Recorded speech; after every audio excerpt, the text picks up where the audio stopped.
it would come to this. I was right. The Jedi are taking over. The oppression of the Sith will never return. You have lost. No.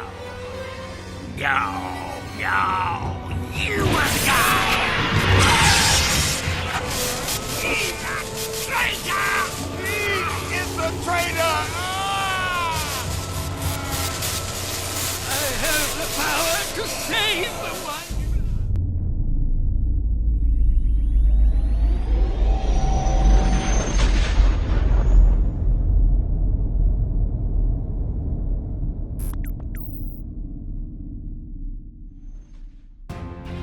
Choice A. Anakin kills Palpatine. Palpatine was battling Master Windu when Anakin came, walking in on them during the final moments of their fight. Master Windu was standing over Palpatine, his purple lightsaber pointed at him. Anakin ran towards to help, pulling out his weapon and preparing to use it if he must. Mace noticed the intrusion, but didn't turn to meet his eyes.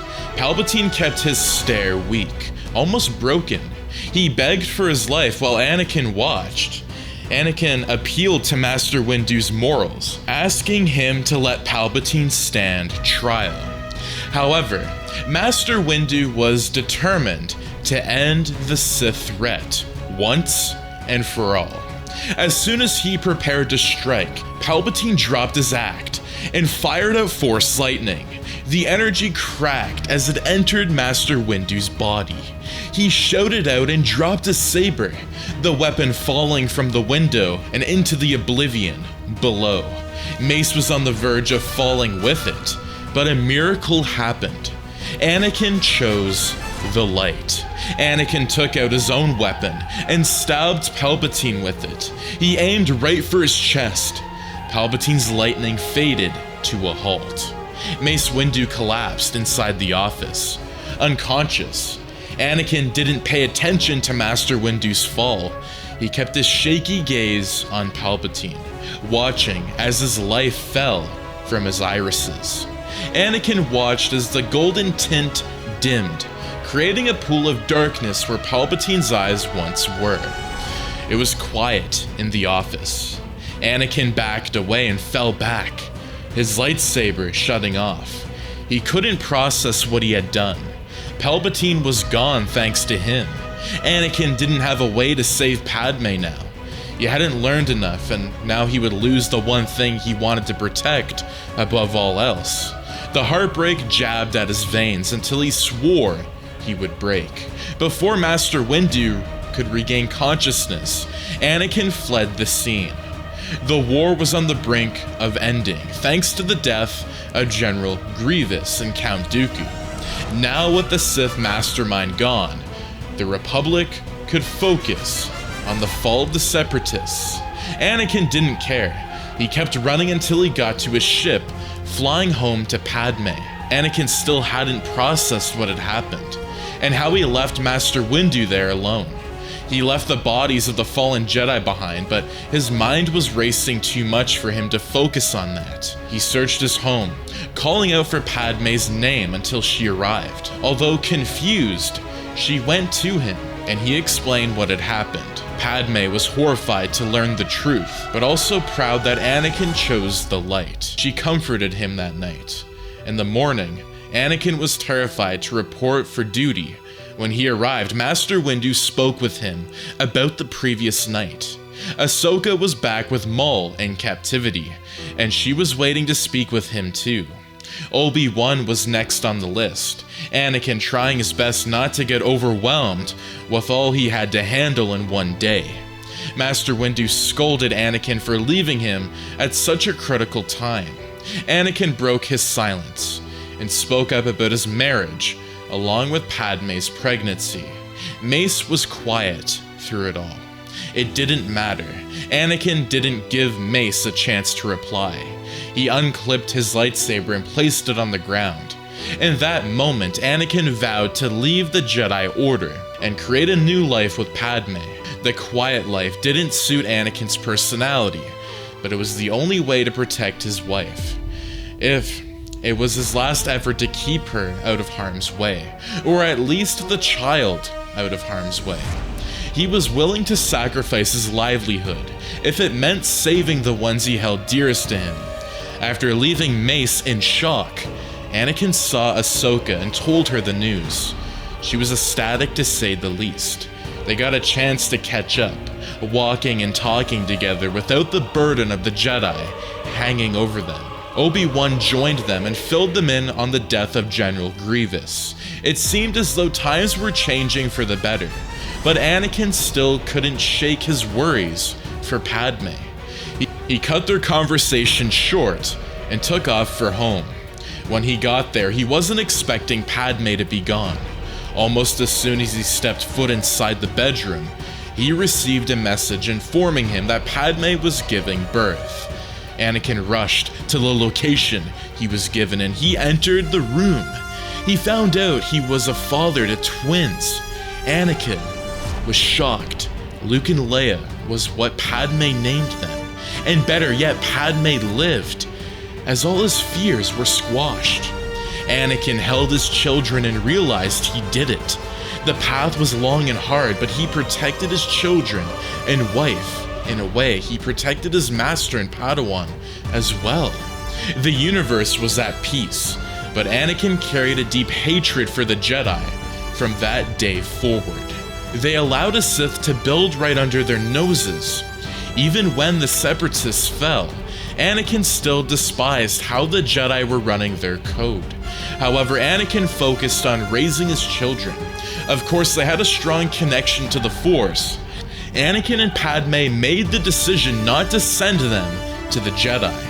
Anakin trained them in secret, building a new lightsaber for him, and helping his children build their own when they grew up. Together, the Skywalker family lived in peace, although there was still much turmoil in the galaxy due to the many disagreements with the Republic. War didn't happen. Anakin got to live the life of peace and happiness that he deserved.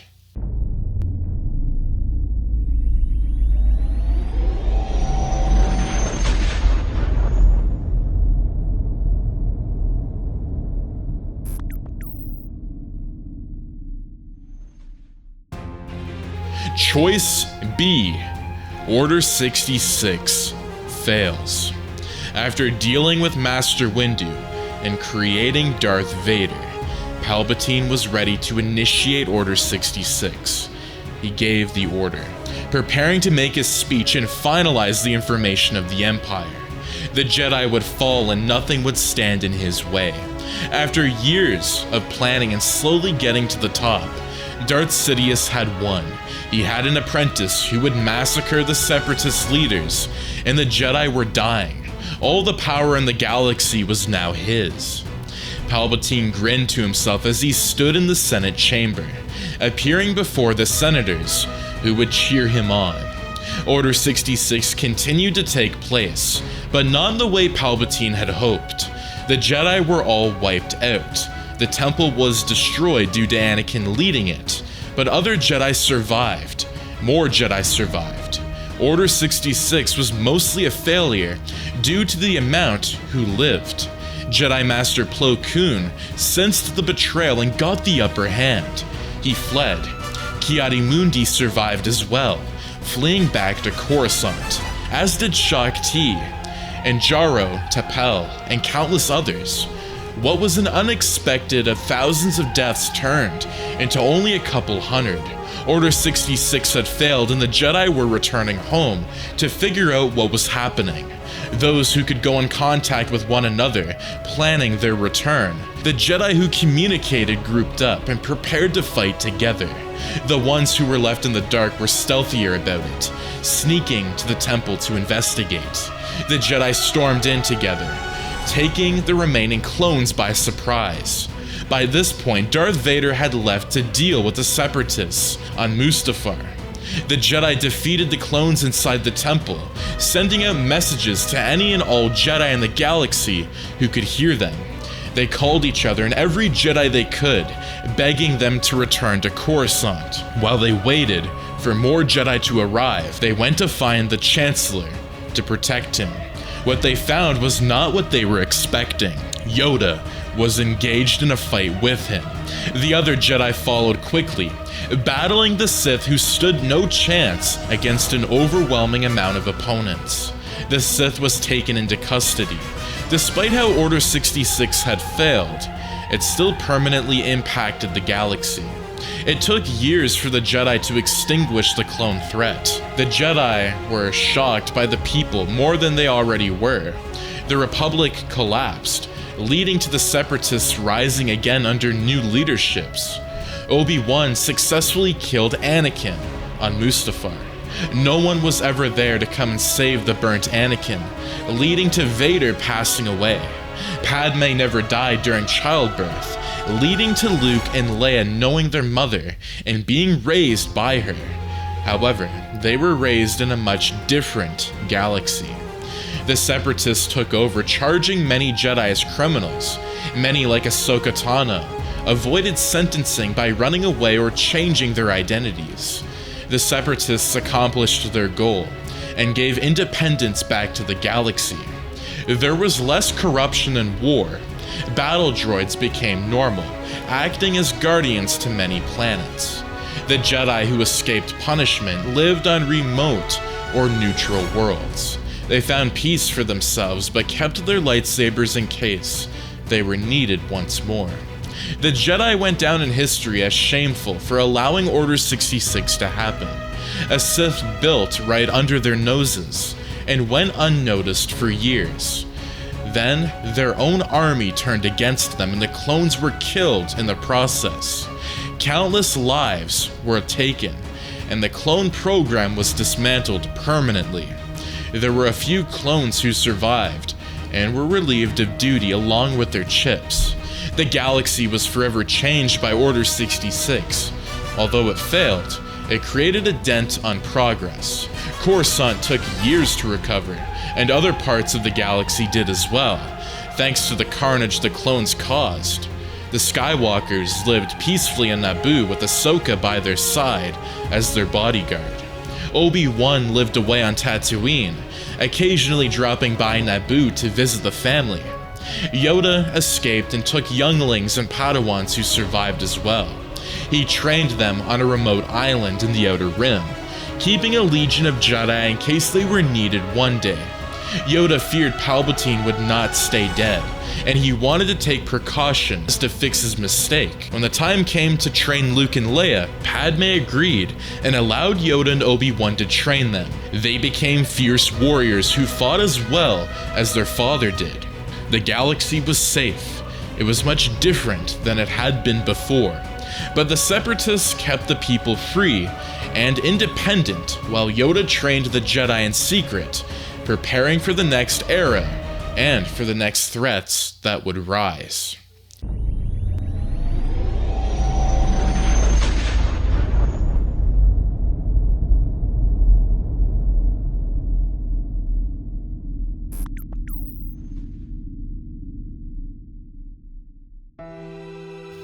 Choice C.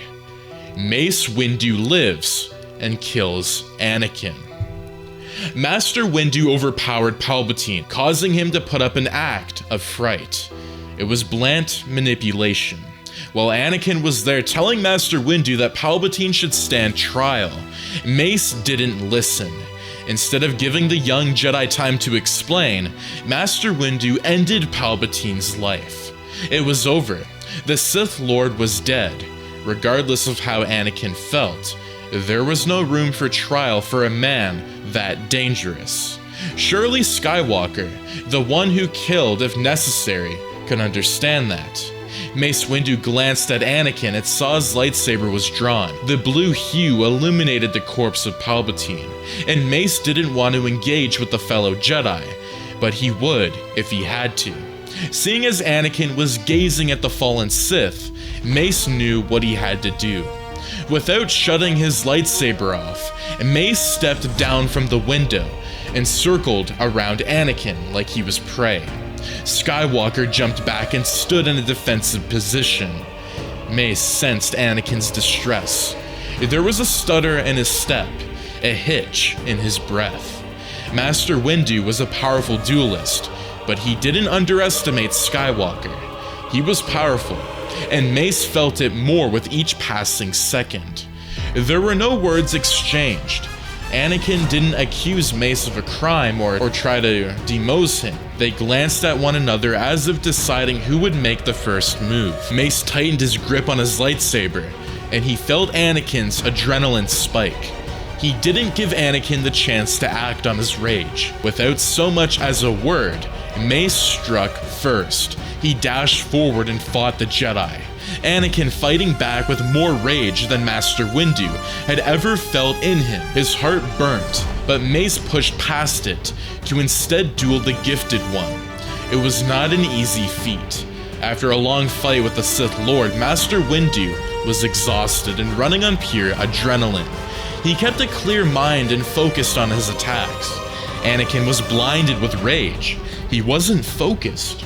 As long as Mace continued his onslaught of strikes, he could win, and he did. The purple blade cut through his flesh, tearing open Anakin's chest, and allowing the wrath inside to pour out. Mace watched as the blue lightsaber clattered to the ground. Anakin's body slumped to the ground too, lifeless. He and Palpatine were in the same position. They were curled over themselves, no light in their eyes. It was quiet. It seemed as though Master Windu had stopped the end of the Republic. Ease washed through his veins as he called for backup, bringing a crew to clean up the bodies and prepare funerals for the Jedi Palpatine executed. The galaxy was indeed saved by Master Windu's actions. The Republic never fell since Order 66 was never called for. Instead, they had to deal with the Separatist threat. The Jedi were vulnerable thanks to the loss of several Jedi, including the supposed Chosen One. However, they rebuilt after the death of the Sith Lord and his manipulated apprentice. With Count Dooku and General Grievous dead, the Republic had a much easier time in the war. The Separatists scrambled to find new leaders, but it was no use. They were defeated not long after the fall of two of their military leaders. Anakin's death impacted the balance in the Force. The Jedi felt it and were demoralized because of it. Of all the demoralized Jedi, the two who felt it the most were Ahsoka and Obi-Wan. Ahsoka captured Maul and successfully brought him back to Coruscant, but upon learning about her master's death, she grew more hatred for the Jedi. Obi-Wan did not pose the same hatred, but he was weakened. It felt as though he was alone. From there, Ahsoka joined in the protests about the Republic. She no longer hid her old identity, and she used it to protect against what the Jedi were doing and all the pain they caused. Even after the war ended, Ahsoka continued to protest on the streets of Coruscant. Thousands joined her every week, and it became so widespread that the Jedi eventually had to respond. They vowed to change their practices, but Ahsoka didn't believe them.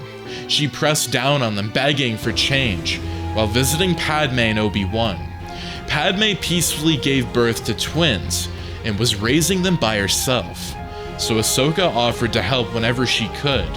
Obi-Wan did the same, informing Ahsoka that the Jedi actually were listening to their people and changing. Not as fast as Ahsoka would like, but any change was a surprise to her.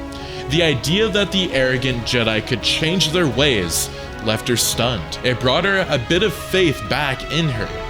As time went on and Ahsoka continued her quest, more changes were made. The Jedi were allowed to pursue relationships, as long as they informed the Council about it. There were more emotions allowed, but never the kind related to the Sith. Ahsoka never rejoined the Jedi, but Padme sent her kids to the temple to train. They brought balance back to the Force, easing the worries of the Jedi among them. Harmony came across the galaxy, although it took time and patience. Mace Windu never faced charges for executing Palpatine and Anakin, but the impacts of his actions were felt for many decades to come.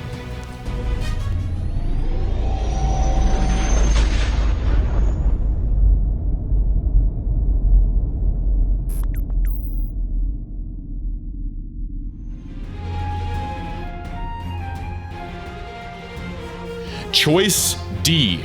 Padme joins Anakin. After the fall of the Jedi and the massacre of the Separatist leaders, Anakin was alone on Mustafar. Or he was. Padme showed up rushing out of her ship to greet her husband. Anakin held her close to him, thankful he wasn't going through his change alone.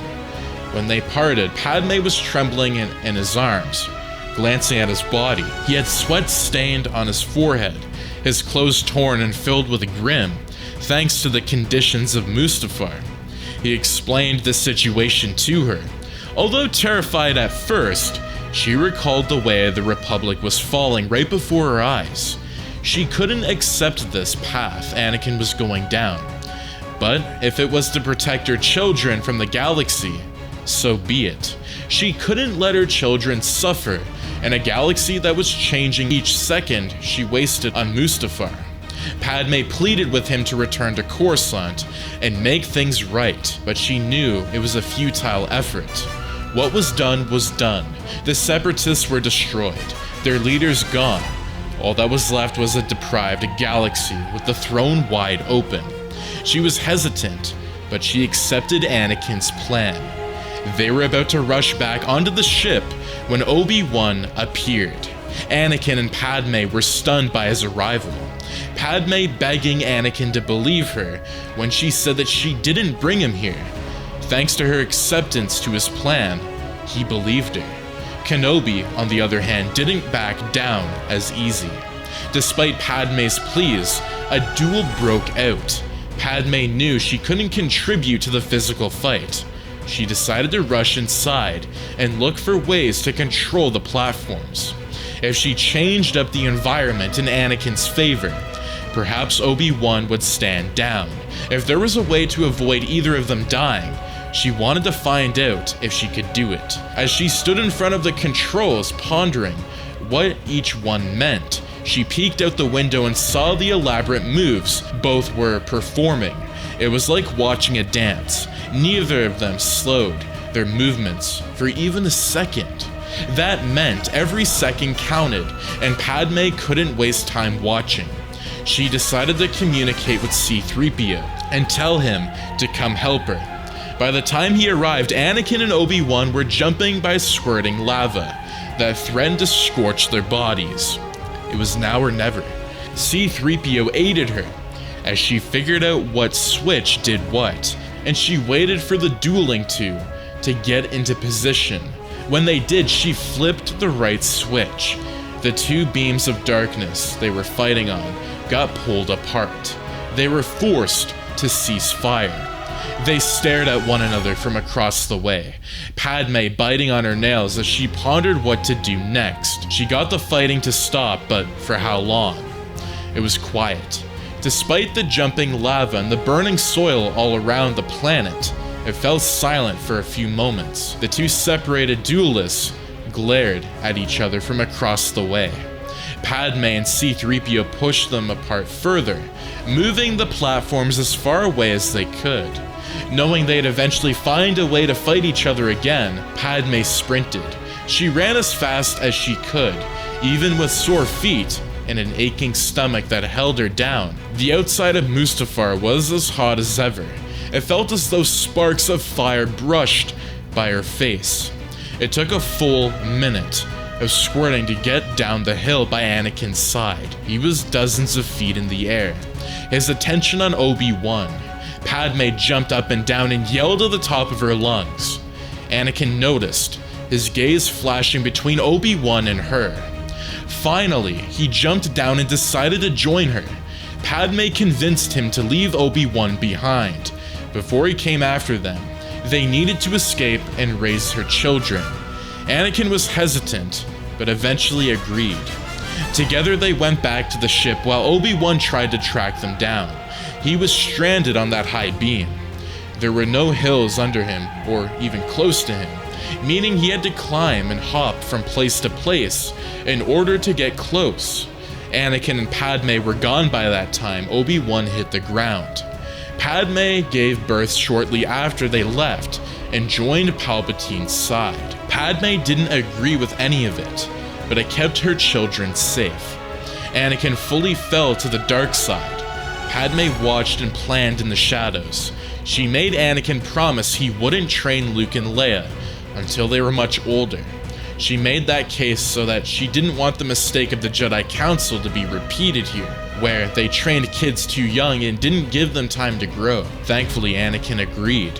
Padme raised them while Anakin was off doing duties for the Empire. She came in contact with Bail Organa and joined the rebellion behind Anakin's back. Obi-Wan and Ahsoka reached out to her. They made plans to overthrow the Empire, while also saving Anakin. When they were old enough, Padme took the kids to Ahsoka and Obi-Wan. It was risky, but Luke and Leia were trained in secret. When the time came to overthrow the Empire, the remaining Jedi rallied behind the now trained Luke and Leia. They destroyed the first Death Star and forced Palpatine and Vader to go on the run. Padme left Anakin behind after that. It was the hardest decision that she had ever made in her life, but her kids came first. From there, the second Death Star was built, and the rebellion knew what that meant.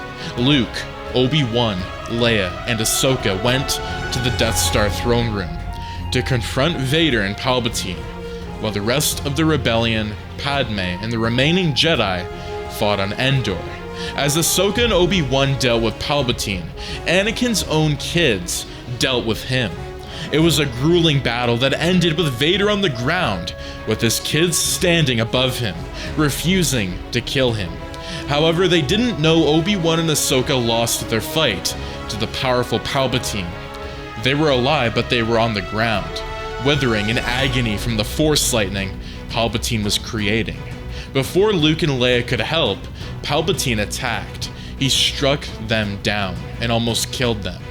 The prophecy was fulfilled in that moment. Vader grabbed Palpatine and lifted him up, saving his children from a merciless death. He threw Palpatine down the shaft, ending the war and causing the Death Star to reach its demise. Obi-Wan, Ahsoka, Luke, and Leia said their goodbyes to Anakin as he passed away. Then they celebrated on Endor in secret. They took Padme and buried Anakin's body. It was a peaceful night.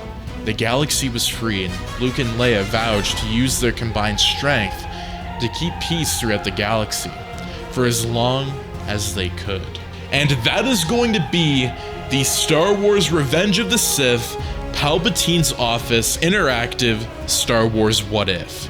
Now, if you guys do enjoy these 4 scenarios, let me know in the comments down below what scenario you liked the best, which one did you choose, and what would you like me to do next. But thank you so much for tuning in. Do make sure to subscribe, like, share, and turn those notifications on so you and your friends are all up to date with the latest content. Make sure to follow the Patreon for more brand new content, as it really goes a long way.